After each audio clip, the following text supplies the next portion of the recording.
Hi, and welcome to an instructional video of the importance of hand washing. First, we have the 3 ingredients needed to pass infection. Number 1, a source of infection agent. Number 2, a mode of transmission. And number 3, a susceptible host. Next, we have the 3 forms of transmission for an infection. Number 1, contact.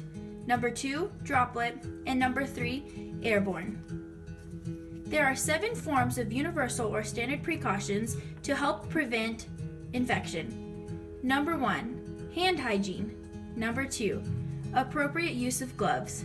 Number 3, a use of facial protection. Number 4, use of masks, gowns, and aprons. Number 5, appropriate device handling. Number 6, appropriate handling of laundry.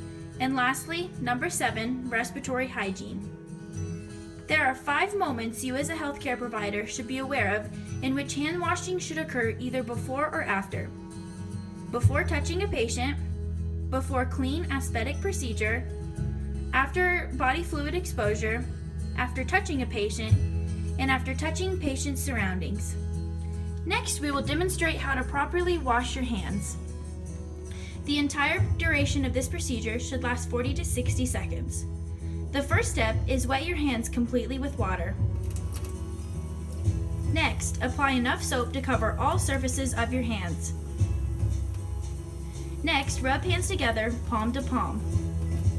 Then, you will put your right palm over your left dorsum with interlaced fingers and then switch.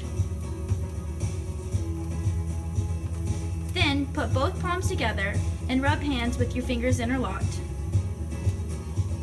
Next, cup both hands together and pivot back and forth to clean knuckles. Then, insert right thumb into a left closed hand and twist, and then switch hands. Next, cup your right hand to touch your open palm and move hand back and forth to clean your fingernails. Switch hands. Finally, rinse your hands off with water. Then, dry your hands thoroughly with a single-use towel. Next, turn the sink off with your towel. Great job! Your hands are clean and safe.